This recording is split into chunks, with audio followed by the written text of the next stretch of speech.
For more than 2 decades, I have written in a diary almost every single day. And guess what? I saved them all.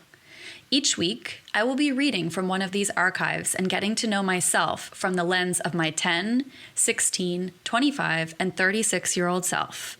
We'll explore big topics such as body image, queerness, divorce, addiction, mental health, and friendship. I'll read cringy poems and attempt to find compassion for the painful tenderness of my younger self. Join the drama of me and my guests as we explore our boy-crazy, closeted, angsty selves, one stupid page at a time.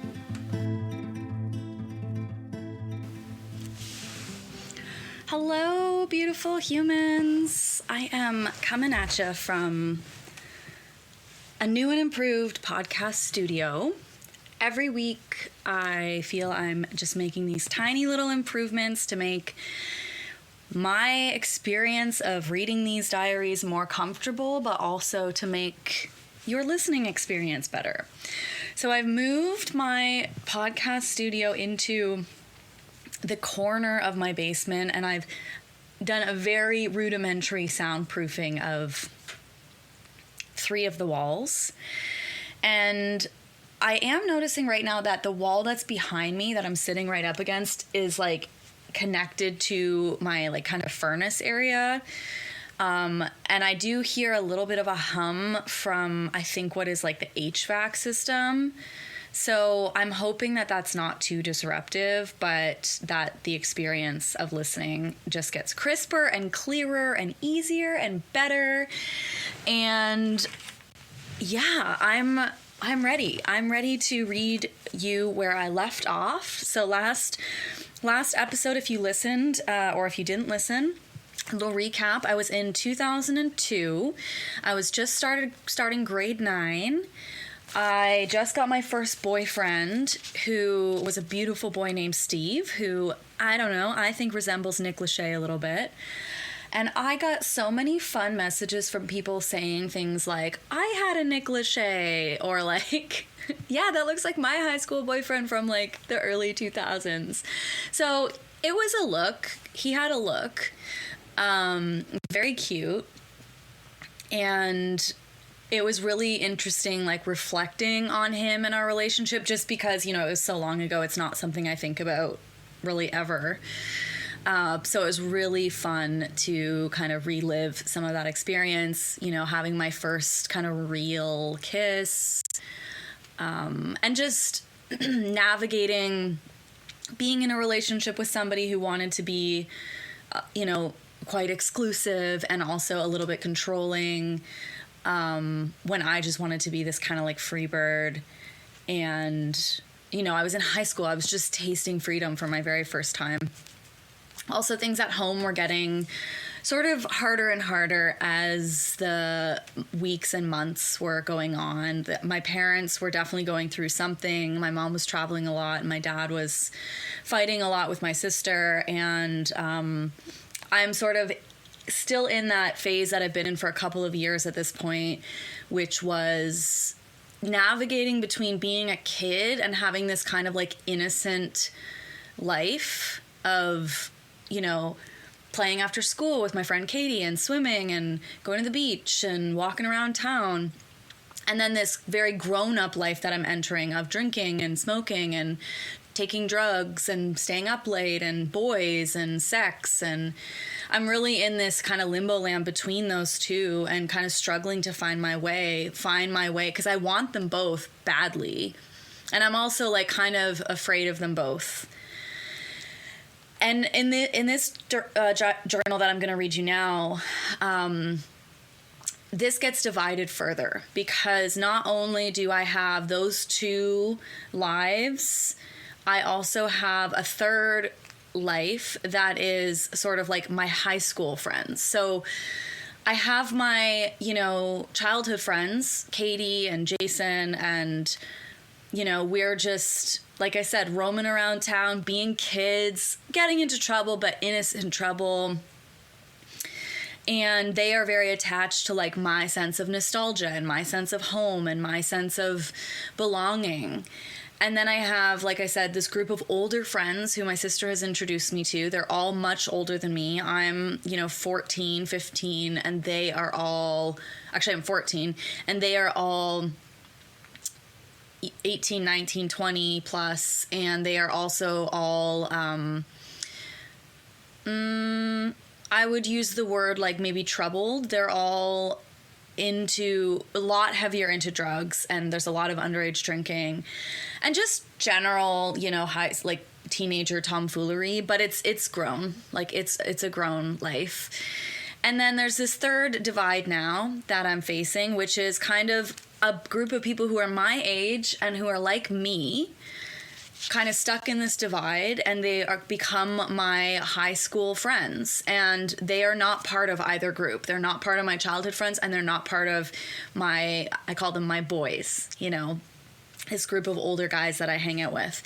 And so now there's like this further divide, and I see it so much throughout this journal, me just trying so hard to navigate and figure out who I want to spend time with and who I am to these people and how should I dress for these people. And it's really, it's a lot for a 14-year-old, and I feel sad reading back. But this first entry is, I'm going to highlight this first one, is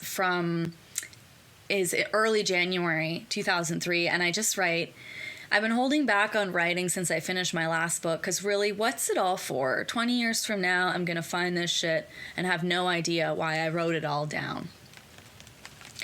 And I loved reading that. It felt like a huge, huge, huge affirmation for me, because it's 20 years later. It's 20 years later, and I'm sitting here in my little podcast studio, dog by my feet, in a gorgeous vintage chair that I went out to a bunch of thrift stores with a friend, shout out Candace, to find this chair. I just had a beautiful breakfast. I'm going to be 2 years sober soon.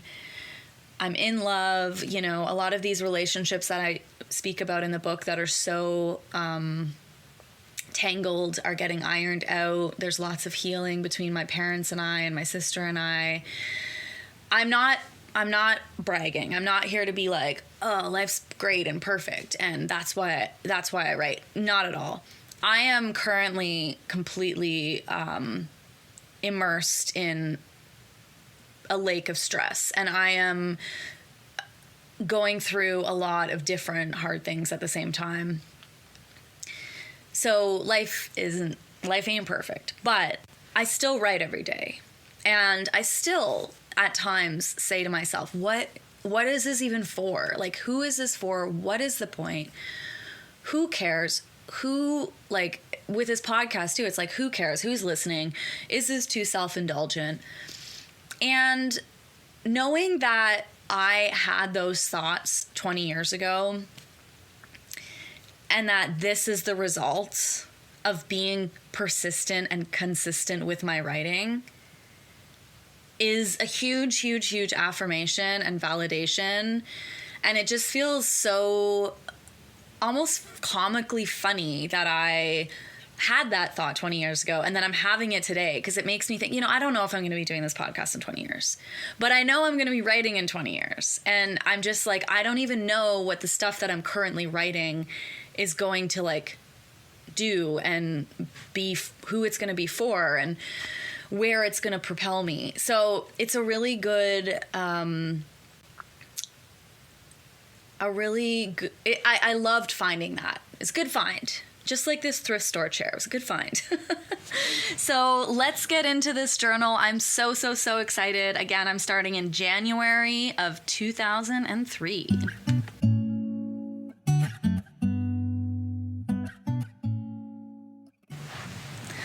All right, so my first entry, January 24th, 2003, is so fucking emo. I barely contain myself. It's also incredibly sad. I say, book. I'm trying to come up with a beginning line, and it's harder than it looks. I mean, like, that's so true. Shout out to all the poets out there. My hands are aching from writing 2 exams today. then there's this beauty quote. I'm waiting for blood to flow to my fingers. I'll be all right when my hands get warm. I've been listening to a lot of Dashboard Confessional lately. They're such pretty songs. Oh my God. Okay, so it must have been 2018 or 2019. I went to go see Dashboard Confessional, so like 20 years basically after this entry, with my best friend Katie and another friend of ours. They came to London, and oh my God, I have never seen so many like hormones in one room. What a beautiful band, like beautiful humans, so talented. It was such a friggin' good show. I danced my face off. We belted out the words to every single song. Vindicated. It was amazing. And like, I feel serious camaraderie when I meet somebody in the real world that knows and loves Dashboard. I was at recently I was in Port Stanley and just listening to some street like performers, and they asked if anybody had any requests, and I was like, Dashboard Confessional. And I looked around to see who knew. Anyways, I just really wanted to shout that out because I thought that was so funny. And so I'm quoting Dashboard Confessional like crazy in this journal, which I mean just makes my heart sing. Next part of this entry gets a little bit heavy. I say, you know, I've hated how I've looked since I was in grade 5. I'm sick of it 4 years later.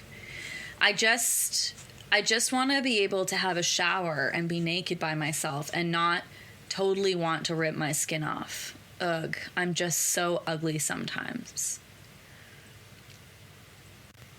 So, I mean, that's heartbreaking. Hard to read. I mean, shocking, because I don't exactly, when I think back to this time, I don't exactly, the first feeling that comes to mind that I remember isn't like self-loathing. The first feeling that comes to mind is like tenderness and curiosity and anxiety. But I don't remember this like deep-seated sense of self-loathing that I obviously felt. You know, I just want to rip my own skin off, apparently. And that breaks my heart because I was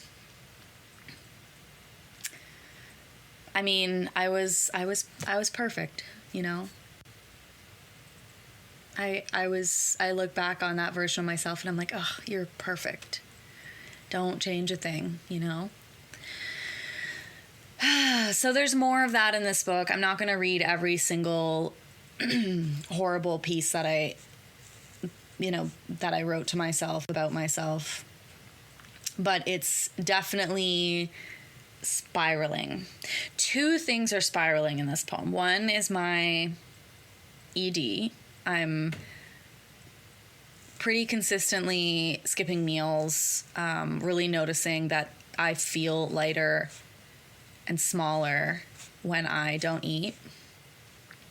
And the other thing that is spiraling out of control is I am absolutely boy-girl crazy. It's all I write about. The only thing I write about is all the boys I like, all the boys that like me, all the girls I like, all the girls that don't like me.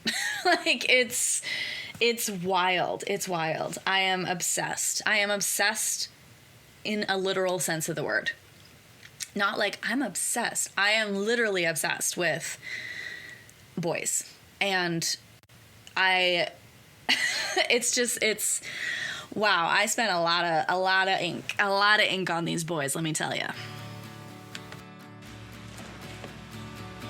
Hey, I want to talk to you about an awesome organization that I've been volunteering with for a couple of months. Exhale Pro Voice. It's estimated that about 1 in 4 people with uteruses will get an abortion in their lives, but we know that number is actually closer to 1 in 3. People can say a lot of things about what abortion is, but the one thing that it isn't is rare. People from all over North America access this free, confidential text line for after-abortion care and support. I've been a volunteer counselor for about 4 months, and I've met so many amazing people in my time there. It's a completely non-judgmental space for folks who have had or who will need abortions to go for resources, conversation, love, and support.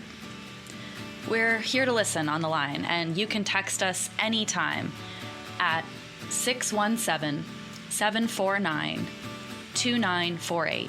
Again, that's Exhale Pro Voice, 617-749-2948. Volunteers are on the line weekdays from 6 p.m. to midnight, that's Eastern Standard Time, as well as Saturdays and Sundays from 3 to 9. Again, the number to text is 617-749-2948. This could be if you are someone who's struggling because you've recently had an abortion, someone who maybe might need an abortion in the near future and have questions. Maybe you're someone who loves someone who's really having a hard time after their abortion. Either way, we're here for you.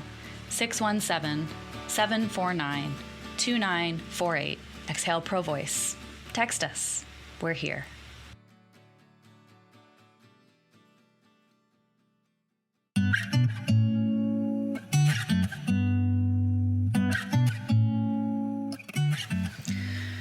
So another thing that starts in January is a little bit of a love triangle. I've created a love triangle is a better way to say it.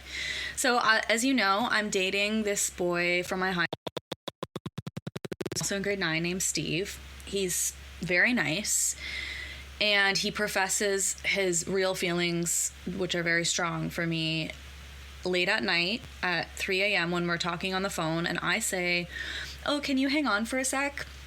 And then I just cover the receiver and I hold the phone to my ear and I listen for what he says when he thinks I'm not there. And he professes his love every time. And it's my security blanket.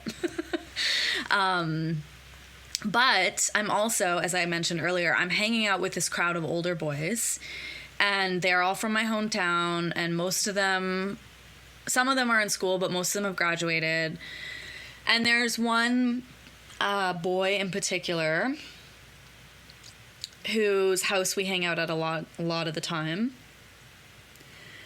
We didn't go to school with him, so I don't know much about his life before I met him, but I'm going to refer to him as just the letter J in this, because there's a hard part of the story, which is that he's a lot older than me. 5 years older than me, 6 years older than me. So there's this entry where I say, I've gotten myself into a mess. The truth is, I was thinking about how last night I just watched Jay for a long time. I was thinking about how much I wanted to blurt out, "You're the greatest person alive." I don't know if it's a platonic thing, that I owe him something for being so great to me, or maybe I'm just a girl and he's just a guy, and maybe that's why I like his touch so much, or maybe the fact that when I'm drunk I actually bite my own tongue so I don't just blurt out the words, "I love you." You see, Jay is great. He's good to me and my sister, and I have so much respect for him, for just sitting with me, letting me cry, telling me I deserve better while hugging me. I owe him everything. Also, Jay is 19. He smokes a lot of drugs, and he's a dropout. And I always thought I'd care about that stuff, and I'd kill to be with a perfect guy like Steve, but I just don't know if I want that anymore. Maybe it's just the way his hands look. Maybe I just like wondering how his hands might feel. Maybe I'm just going to have to continue wondering, because it's really not fair to Steve or anyone else. But I do wonder, does he feel anything for me? So yeah, I'm kind of pining for my friend. This person is my friend, and I am really romanticizing him. Really seriously romanticizing him.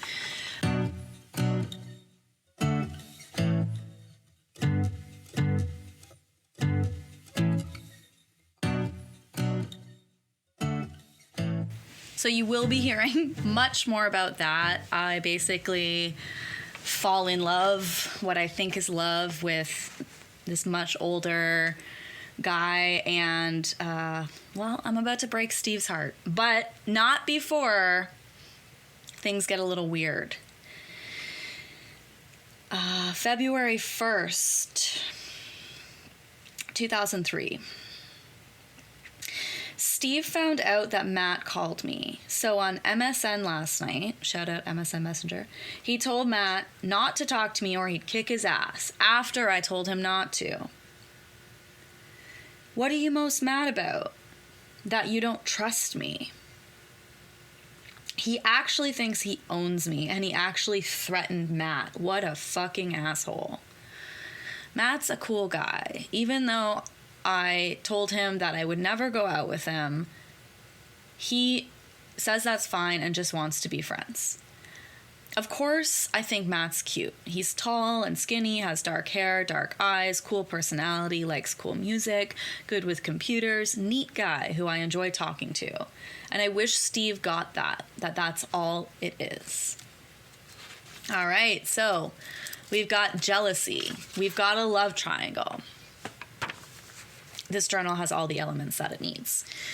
I wanted to introduce you to some of the boys that I mention a lot, because they are such an integral part of my life and my upbringing and growing up. And there were some very difficult moments that I experienced with these boys, but there was also so much joy and so much friendship and so much laughter. We were just this like ragtag team of teenagers that just kind of like took over this little section of town. And I would say like they were rough around the edges. We all were.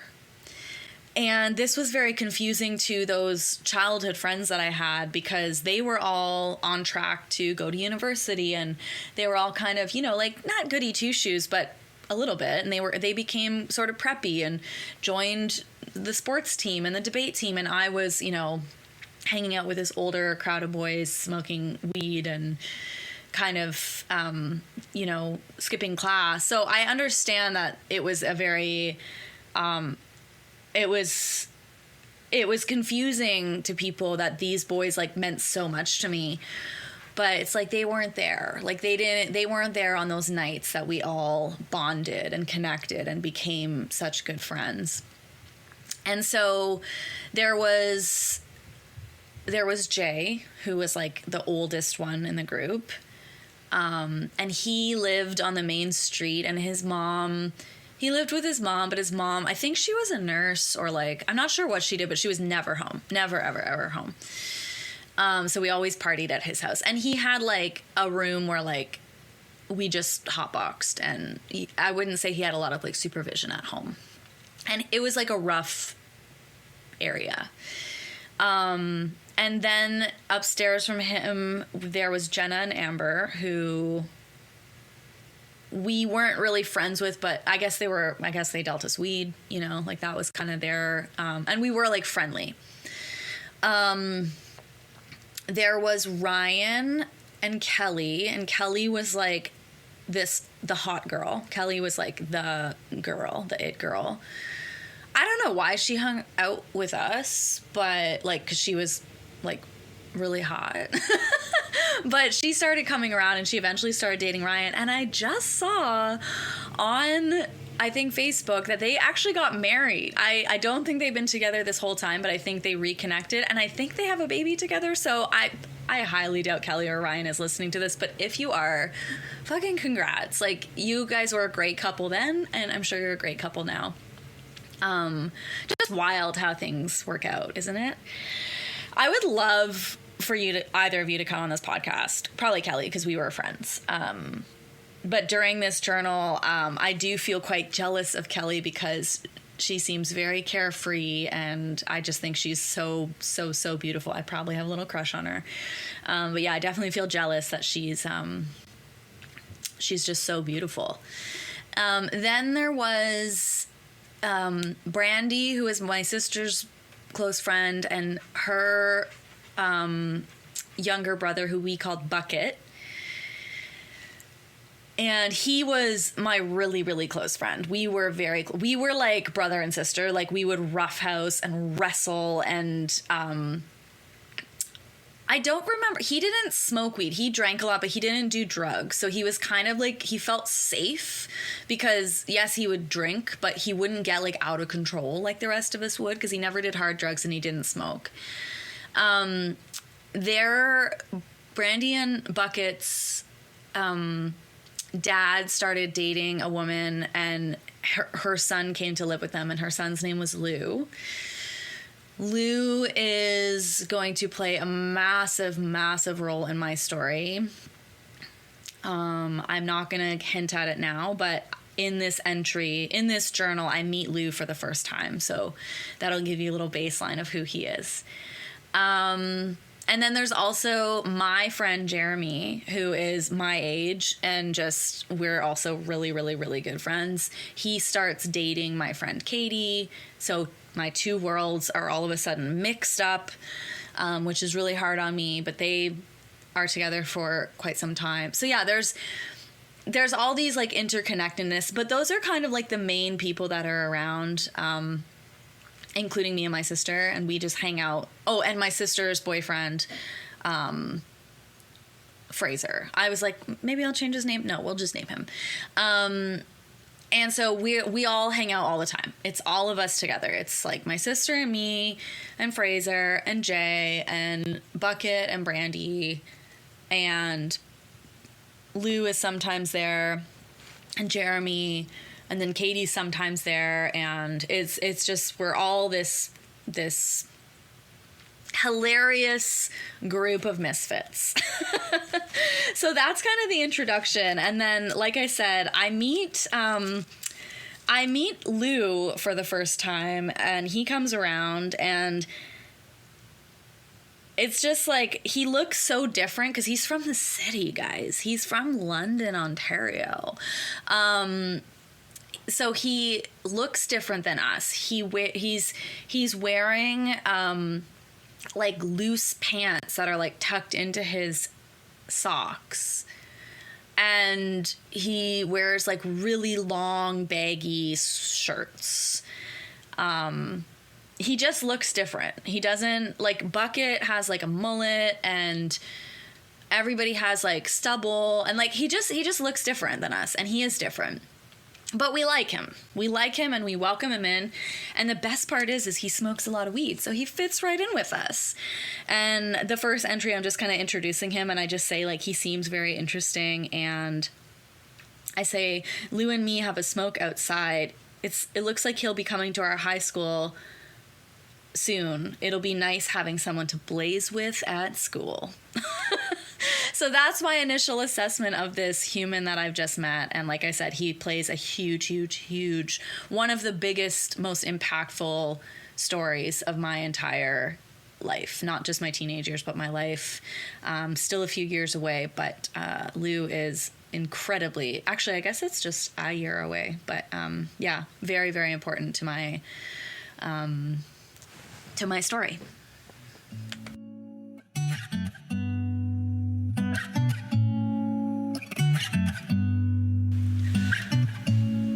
All right, so I'm about to blow up the love triangle.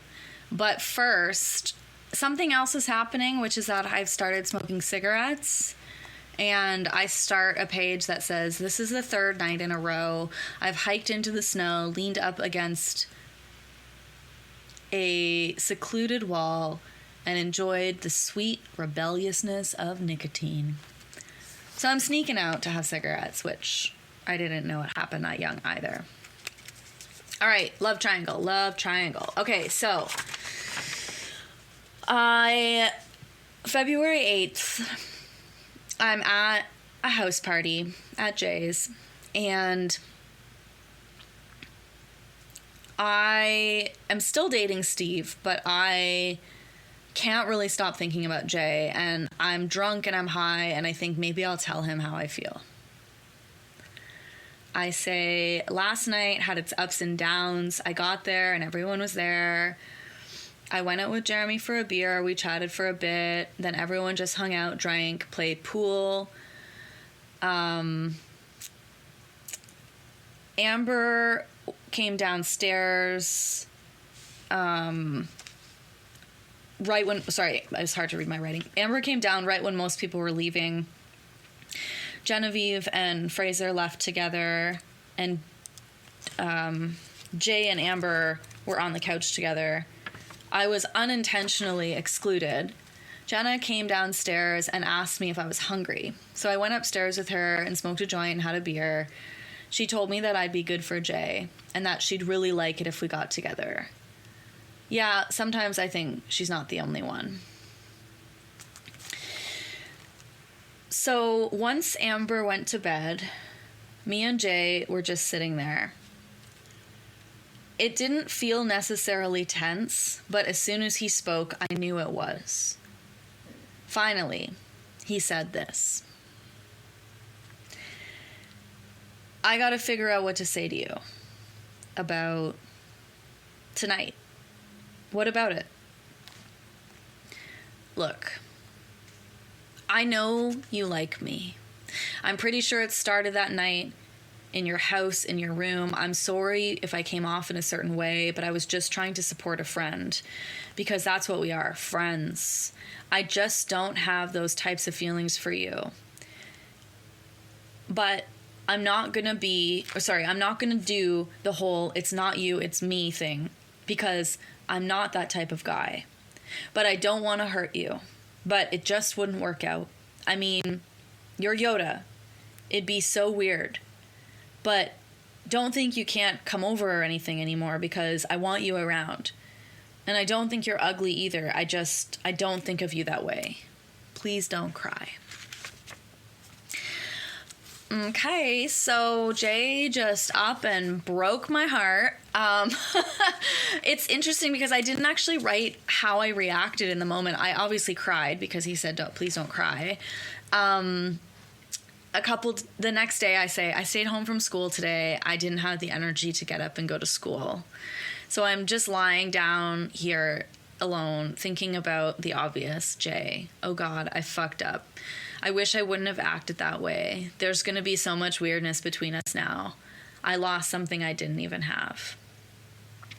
So by the sounds of it, I think what happened was after he gave me that speech, I just started probably bawling my eyes out uncontrollably, which makes sense because I was into him and he kind of gave me this speech. And I think what I heard in the speech was like,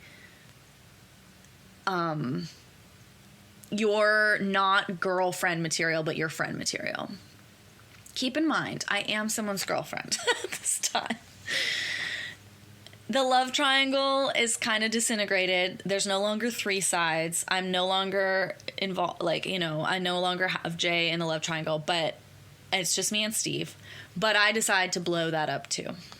So even though I don't have Jay and won't have Jay, I decide that I need to end things with Steve.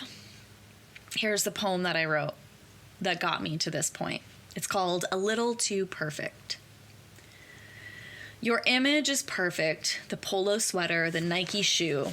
Your hair is neat and you have eyes of deep blue. You smell amazing, it's hard to explain. Sweet and sour drives all girls insane. Your voice is incredible, the things you say, the way you speak. They're all witty and sweet and make me feel weak. Your hands and your touch feel wonderful to me. They make me feel a way that is dangerous to be. The way your lips touch mine as if they could break. Everything is done with care, every single move you make. And I have so many imperfections, things you don't see. And even though you seem perfect, you're totally wrong for me. So, dear listeners, I decide to end it.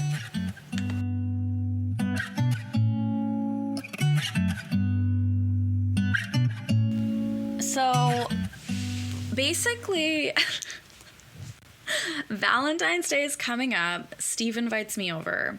I decide it would be absolutely cruel to end things with him on Valentine's Day. So I go over to his house and I pretend I have a cold. So there's no kissing. He gives me a bracelet.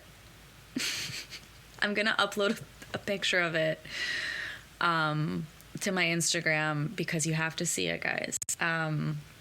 I don't have the bracelet, but I did photocopy the bracelet and put it in my journal. Oh my gosh. Then I leave and I don't know, he probably knows something is up, but just kind of seems disappointed that we didn't like fool around or anything. And so and mind you, all Steve and I have done is kiss. That's all we've done so far. We've made out like twice, but it's like, teenage making out. So 4 days later is my birthday, and I decide to call him on my birthday and end things because you can't, it's my birthday. I do what I want. I don't think this is the worst plan I've ever had, but I do think that it's really immature and not the greatest behavior. So I end things on my birthday. I do it over the phone. I'm not really honest with him. I don't tell him about Jay. I don't tell him about most things. I just tell him that I think he's too good for me and that it's not working out. So he's upset. He comes to school the next day with a bandage around his hand. And I hear from other friends at school that he punched a glass table after we got off the phone. So in hindsight, maybe it was good that I didn't end up with this human, but definitely not proud of how I handled the relationship or the breakup, but such is life. I was 15. Well, I just turned 15. This is my birthday. So I guess on my birthday night, I go over to one of the boys' house, and my sister's there, and they gift me a big bottle of vodka and an eighth of weed. And this is the entry after that night. It starts off with a quote that says, "Sometimes I just don't want to be stoned, so I could just sit and observe people, because that would make a killer book." False. That would not make a killer book. So this entry starts, "It's fucking weird what I was thinking in my head last night. So many thoughts were just roaming or zooming through. For a few minutes, I actually thought I was going to have a heart attack. I got there, and I guess I was in a bit of a bad mood because of the Steve stuff. And also, right before we left, I just started bawling because I just hate how I look so much. It seems I can't wear anything but sweaters.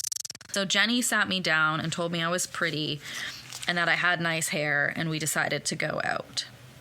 So we went, and I was just sitting there. It's strange how when I'm high, I just notice so much about everyone.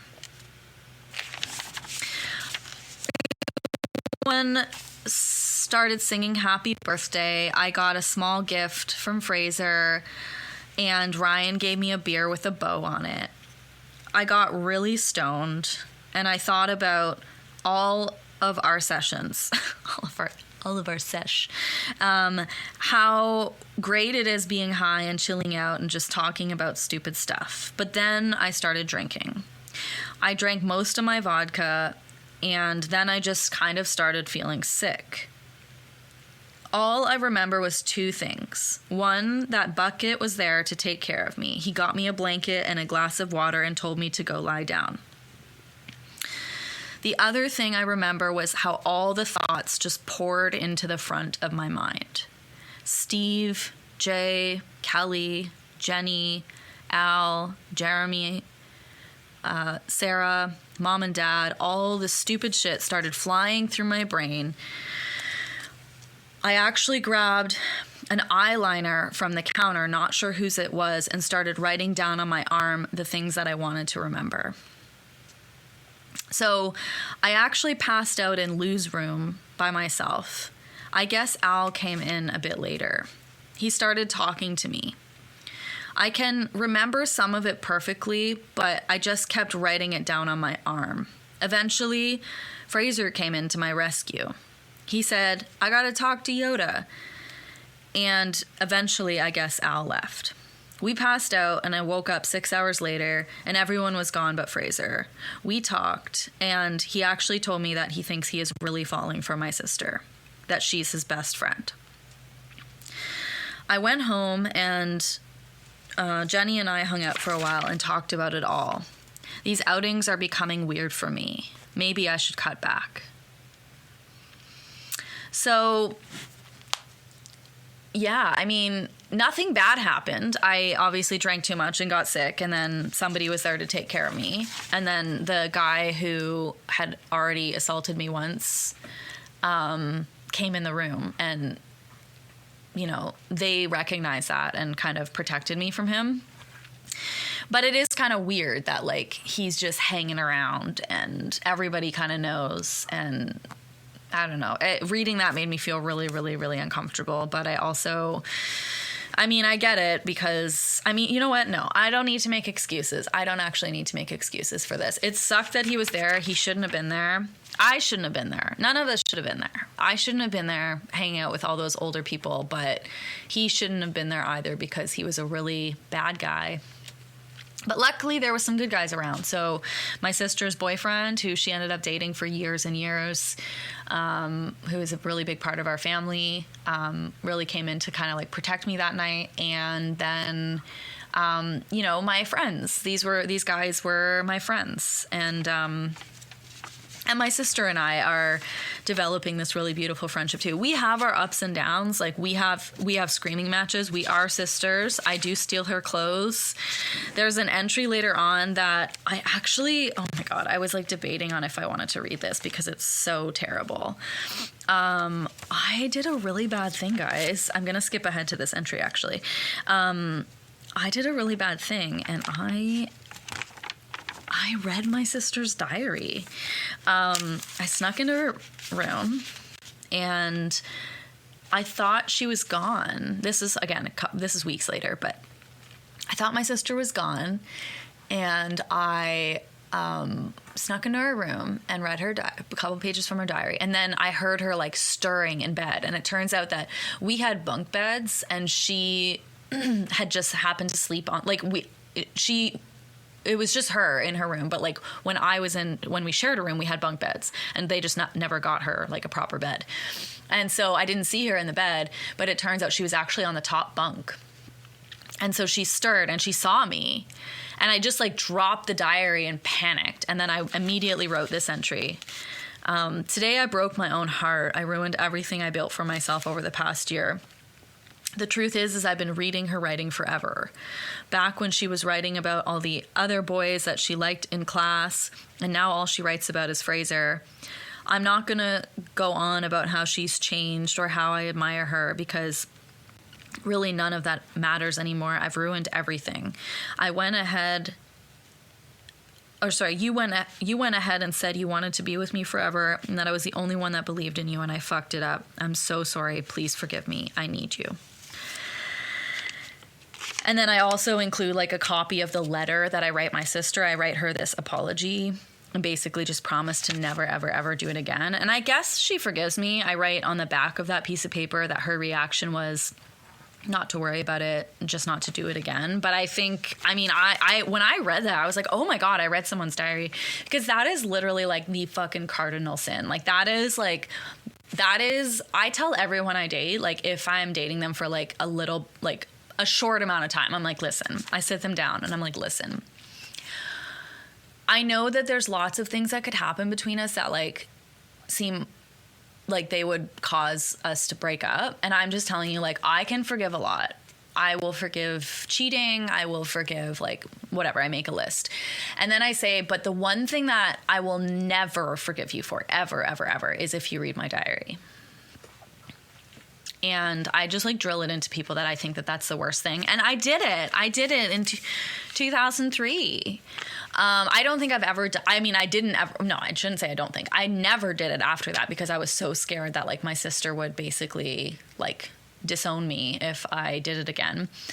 And I've never read anyone's personal things since then because I fucking learned my lesson. But I don't like admitting that out loud. I don't like that I was somebody who read a diary. I have a whole entry after that where, like, I have a lot of pictures pasted in of my sister, and I write like 5 or 6 pages just about, like, our relationship and how grateful I am for her, and it's really sweet too. But yeah, I'm really grateful that our relationship is blossoming throughout this book, but I'm also like, I can't believe that I read her diary, and I can't believe I'm admitting it here. Jeez. Here's a little poem in that same entry that I wrote for my sister. It just says, I remember our first real conversation. I remember how we perfected getting hyper at 3 a.m., our crazy songs, the best summer ever, and walking up to town. I remember how we used to say we'd run away, how we say we'd smoked weed all day and never let Dad come over. I remember our inside jokes, Nutella tunes, taking all those stupid pictures, and how we can be sisters for always. I remember how we both cried and how we never stopped laughing, taking walks, eating ice cream, and laughing at each other. I remember how we can do anything as long as we stay together. And that's what I remember.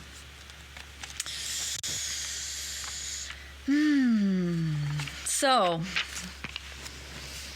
things with my sister are okay. However, things with my internal world are not. Although breaking up with Steve was the right thing and what I ultimately wanted to do, and although Jay has told me it's, like, over and nothing's ever going to happen between us, I'm struggling. I miss Steve, and I'm lonely, and I'm lost. I write this, I'm not sure exactly when, but it's, like, something I typed up and then printed out and pasted in. So I think it's a poem. It's poem-esque. It goes, I am alone as I stand here, cigarette in hand, behind Jay's house, staring out into the night. I have nothing to look at except an old church sign that says, come to Sunday worship and get high. The amusement of that has worn off. I lean up against a wooden pole and inhale more toxic air. I start to talk to the pole as if it were Steve. I lean up against it but find no warmth. I desperately need warmth on this cold night. I press my body closer to the pole and apologize to it. I'm sorry. I'm so sorry. Tears fall down my face because I am alone. Jeremy comes outside. I wipe off the tears, stand up straight, and act normal. I have to hold in my laughter as to how good an actor I am. Jeremy cares. What's wrong? He asks. I tell him not to worry about it. He eventually gives up and leaves me like everyone else. Once again, I am so alone.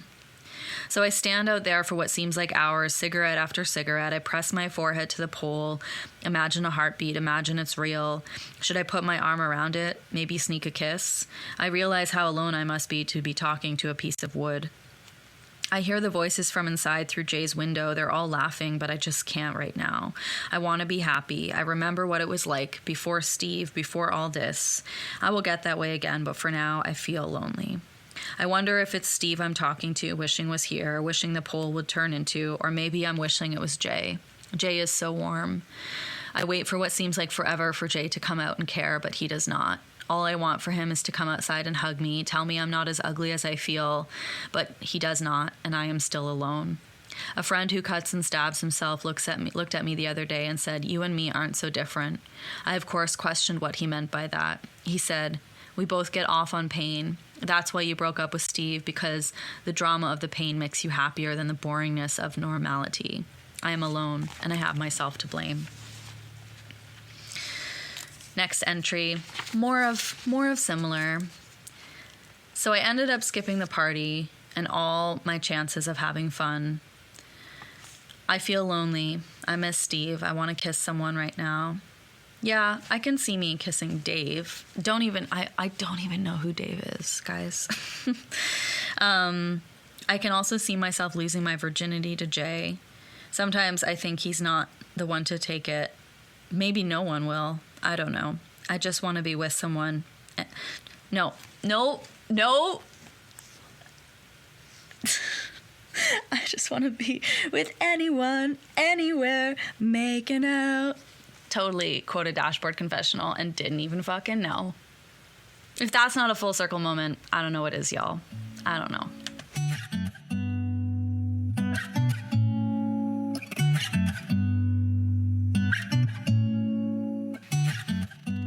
So basically, I am lonely and horny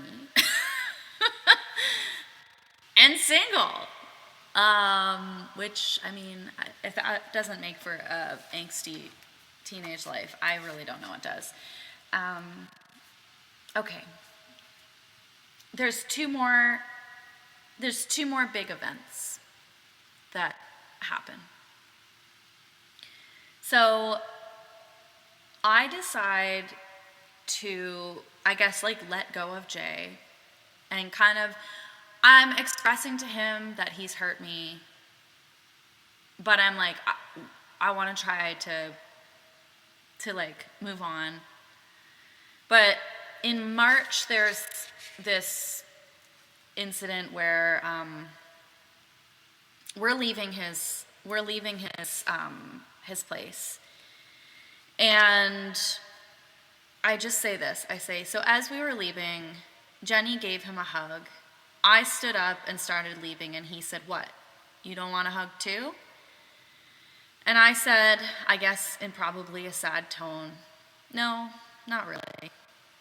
The instant I said that, I saw his face become paler, like he finally knew he was breaking my heart and felt bad about it. Yeah, I guess I meant to come off as a bitch because I'm mad and I want him to notice and feel bad. So I guess you could say I'm playing games, but I'm also, I am hurt, and I mean, that last poem that I just read, I'm really feeling like he's not recognizing my hurt. So I want to fast forward about a month where I've kind of stopped hanging around as much at his place, and I'm hanging out with my high school friends more. But there's this one evening at the beginning of May where something big happens. I just start this entry off May 3rd, 2003. Is this wrong? That's what Jay kept asking me as he held me close and kissed me. We showed up at around 9. Everyone, excluding Ryan and Kelly, were there. It was the usual antics. We walked to the store. Everyone started getting drunker and drunker. I actually don't remember much from the evening until everyone started going home. I somehow ended up sleeping next to Jay. We were real close because I was cold. "I'll keep you warm all night," he said, and he started kissing me gently on my neck. I don't know if you want this. I just want to show you that I can care for you like this. I told him I was confused, but we kept going and joked around. I told him I've wanted this for so long, and I don't want to miss my chance, but I also don't want to do this for the wrong reasons, because I know we're just both lonely. It was like we'd been doing it for years. I can honestly say I was not nervous in the slightest. I let him feel my sides and my back and under my bra and my legs and between my thighs. And we talked while he did this, and he said he was sorry for making me sad. I liked his touch so much. It wasn't just hooking up with a friend. It was fulfilling a dream I've always had. For a long while, he talked about his wandering hands. He kissed my face and my ears and all over and hugged me. I love him so much, but now I'm just confused.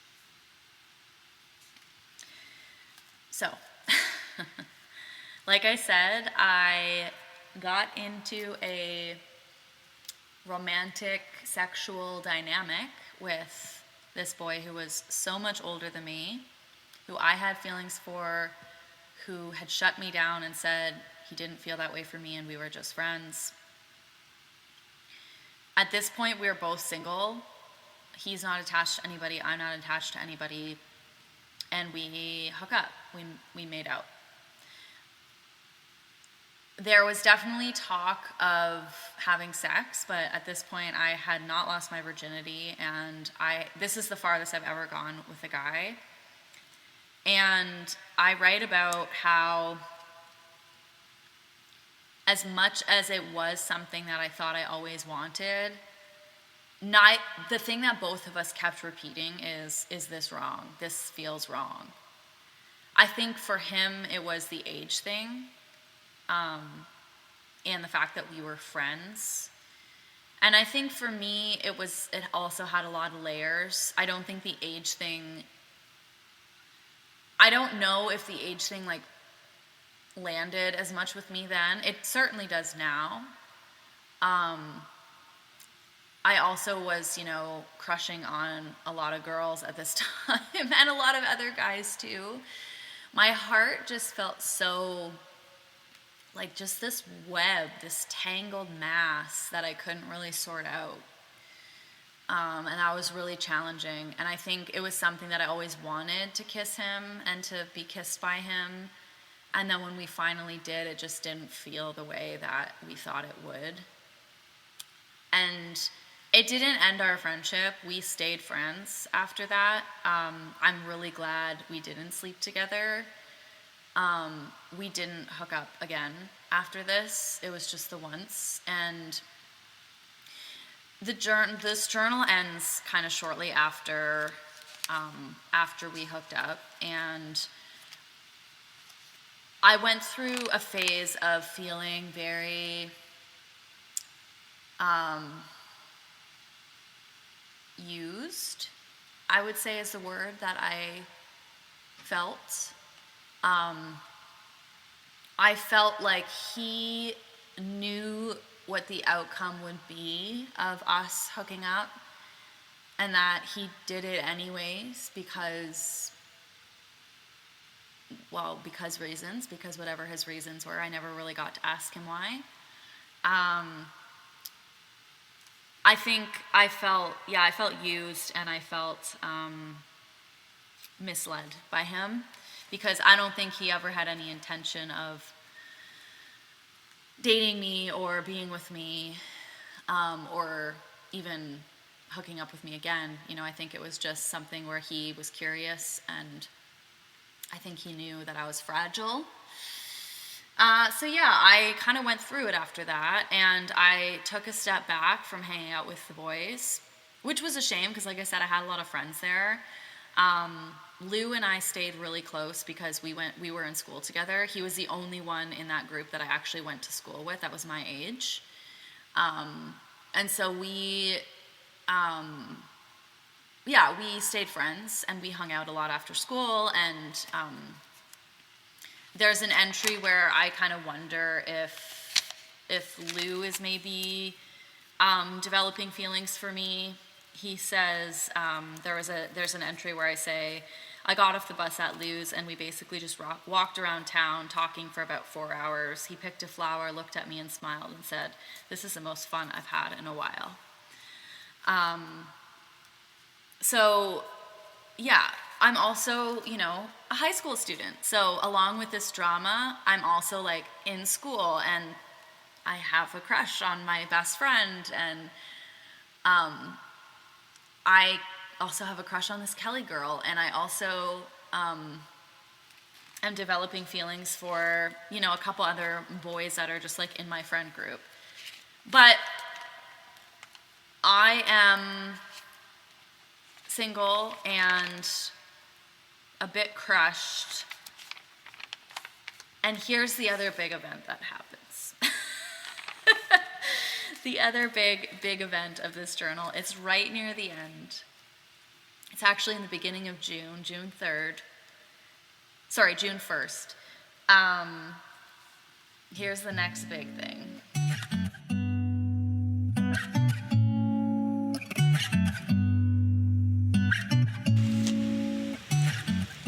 I meet Corey P. And if you're somebody who's listening to this and like me and you know who I am and like we've shared space and you know a bit of my story, you know what happens next. But like, or maybe you don't, because I was surprised, y'all. I was like, what is this saga? Here's 5 poems I wrote for Corey P. right after we met. I tell myself over and over that this is just a little crush.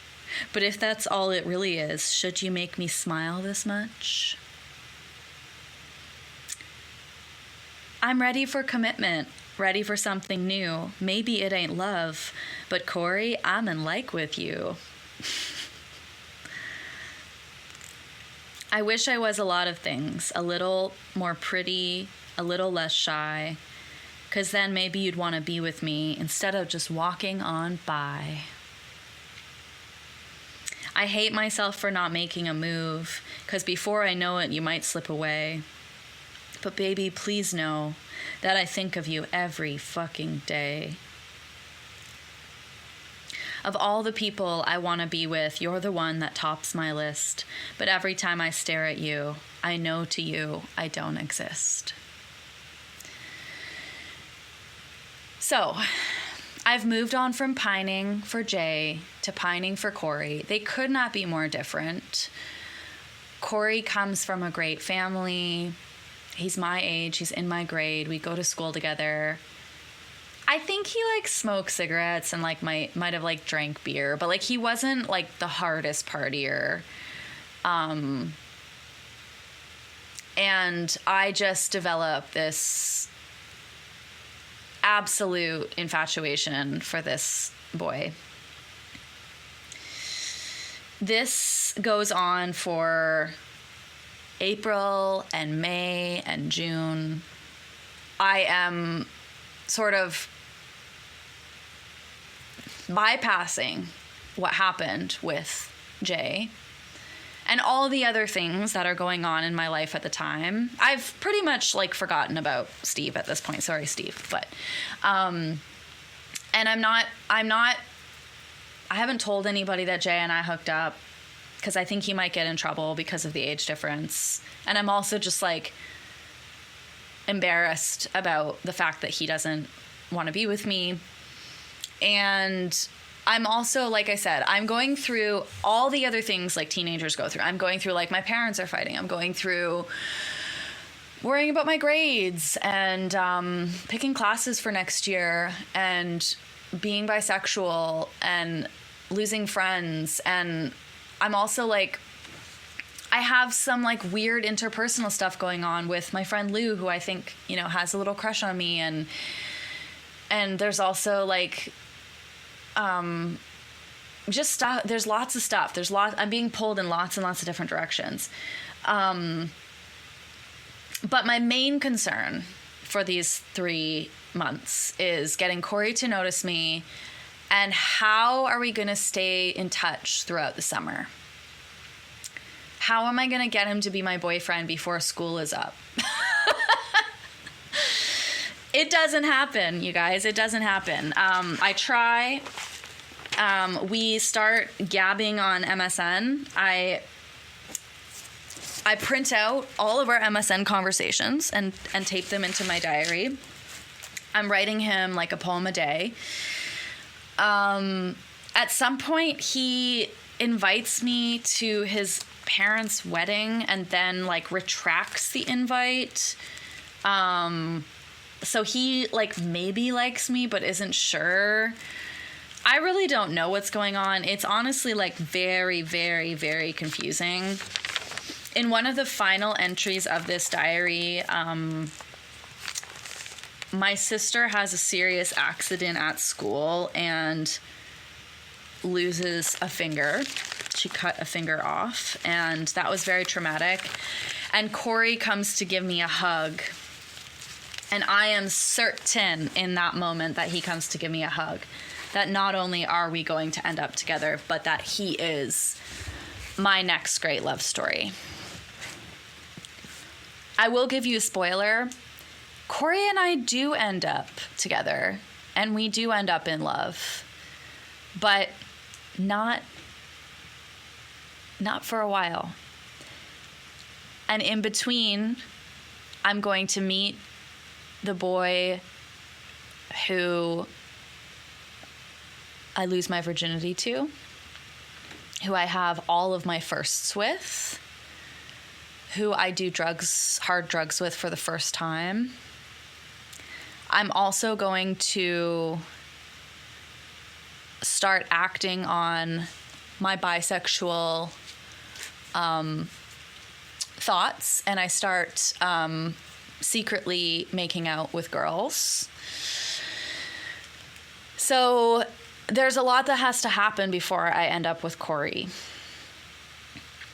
And I'm not going to give any away, but I will say that the next couple diaries are going to be a lot. Like, I mean, as if these, 9 episodes haven't been a fucking lot, right? But yeah, I'm entering into the zone of, I would say, the beginning of the bad years. And a lot's already happened, but a lot is still yet to come. So, I'm going to continue on with 2003. In the next episode, I'm probably going to take a bit of a break to really dive into that next diary. It's sitting right in front of me right now, June 2003, and it is just covered in Dashboard lyrics. And I'm excited to get into this one, and also a bit of a mind trip right now, just because some of the things that I read from this diary that I just read are things that I really forgot about. I'm sort of reeling from this hookup with this much older guy, and I don't know, I detailed it quite a bit in that entry, about how he touched me and where he touched me, and I feel like my body's remembering, and I'm not sure I want my body to remember. So I've got to do a little bit of a cleansing ritual, I think, there, and let go of some of those memories. I think this was a really good journal, and I'm excited for the next one. I'm excited for the next few, and also so grateful for you all who are listening. I know it can be bumpy sometimes out here. I know it can be a lot. So many of you have sent me such nice messages letting me know that it's resonating, and for that I am so, so, so grateful. If you are somebody who wants to start journaling, wants to start a writing practice, is interested in writing a book, is interested in compiling some stories, I am a writing coach, and I help people write their stories every single day, and I love it, and I'm great at it, and I would just love to be your person when it comes to writing. You can find my contact info below this podcast episode or at www.doulaofwords.com. Thank you so much for listening. Big, big love, and tremble on.